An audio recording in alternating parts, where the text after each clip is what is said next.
Aida by Giuseppe Verdi. Genre is not a problem in this unit because both of the works in it are operas, and this is one of them. The reason for the existence of this opera certainly is interesting. It was written to celebrate the opening of a new opera house. But it was not written to celebrate the opening of a new opera house in Europe or in the United States or anywhere in the Western world. It was in fact written for the opening of a new opera house in Cairo, Egypt, and that is where this work had its first performance or its premiere. This occasion is probably the reason for its unusual subject matter.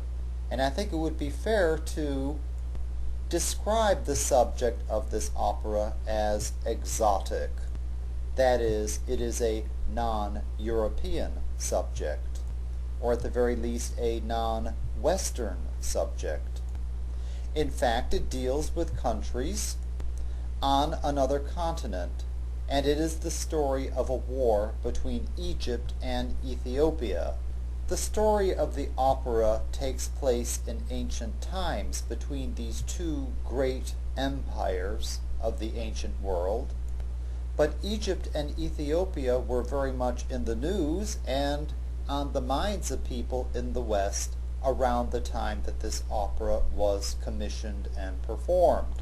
And this happens because it was right around the time that the Suez Canal was completed, and the Suez Canal runs through these two countries, Egypt and Ethiopia.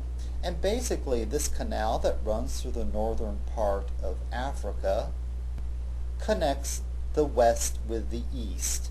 So you can go directly from the Mediterranean to the Indian Ocean via this canal, instead of having to travel all the way around Africa, as was the case before that time for people who were traveling by ship. Now let's take a look at the three main characters, and please remember that you must know something about the story and the subject of this opera, and you should know something about each of the three main characters as well. Let's start with the title character, Aida. Aida is an Ethiopian princess who is enslaved in Egypt. And we learn in the opera that she has fallen in love with Radames. Now Radames seems an unlikely romantic partner for Aida because he is on the opposite side of the war. He is an Egyptian general. Aida is an Ethiopian princess, and Radames is in love with Aida. Now, it wouldn't be much of an opera or much of a story if that's all there were to it, two people in love with each other. And the necessary element for drama, conflict, comes in the person of the next character. Indeed, the story would not have taken the turn that it did if it were not for Amneris, an Egyptian princess who was in love with Radames. So what we have here is a classic love triangle. Two women in love with the same man, and he in love with only one of them.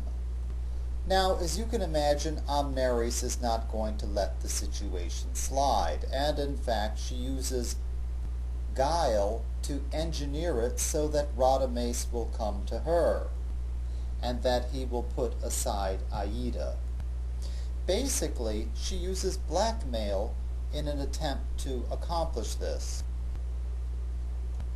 At one point in the story, Radames is tricked into having a conversation with Aida, in which it appears that he is revealing his country's military plans to her. This conversation is overheard by a number of people, and reports of it reach Amneris. Amneris believes that she can use this situation to her advantage, so she turns Radames into the authorities, and he is brought up on charges of treason. Amneris then goes to Radames and tells him that she can use her influence to get him off the charges and to spare him from certain execution, as long as he promises to put aside Aida and to come to her. Well, Radames tells her, first of all, that he has done nothing wrong and that he simply cannot imagine living without Aida. So Radames goes to his death, and this is precisely where we pick up the story. He has been sentenced to die by being sealed in a tomb under the temple of an Egyptian god. So let's take a look at the libretto for this scene, and let's take a look at the types of music contained in it as well. Let's begin by considering what actually happens in this scene. At the very beginning of the scene, Radames reflects on his fate. He sees that the tomb has been sealed. He realizes that everything's over for him, that he'll never see Aida again, but he wishes her well and hopes that she never finds out about his terrible fate. He imagines that he hears something. He thinks for a moment that it's a ghost or something, but then he realizes it's a human being, and he recognizes, much to his horror, that is Aida. Aida steps out of the shadows, and she explains why she is there, telling him that she had a feeling that he was going to be sentenced and that she wanted to be there so that she could die in his arms. Well, he begins a lament, lamenting the fact that by having loved her, that he has killed her. She's way beyond him, however. She begins asking him if he too can see the angel of death coming toward them. Well, their reverie is broken by the sound of the priests going about their duties in the temple above. They sing this really spooky hymn to their god, and they listen to it. Aida likens it to their funeral hymn. Radames makes one last valiant effort to open up the tomb, realizes that he can't do it, and both of them resign themselves to their fate. And then they sing a farewell to life and all of its sufferings. And as they are singing, and as their voices fade away with their lives, we hear the sound of Amneris' voice. She's kneeling on the tomb in the temple above, praying for her beloved soul. Now, if you take a look at what's happening in the scene, you will see that Verdi has chosen the right type of operatic music for each one of the situations.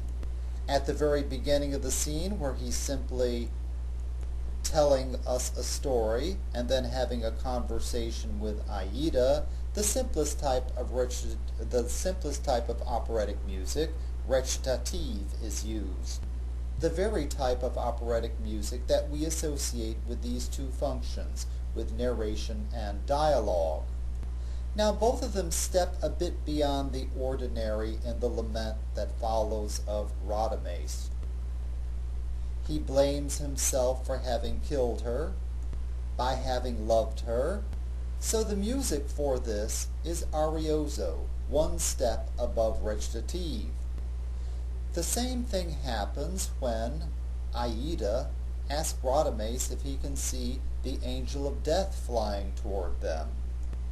However, after the two of them are jarred back to reality by the sound of the priest singing in the temple above, the music switches back to recitative. They have a very brief conversation before they launch into a duet.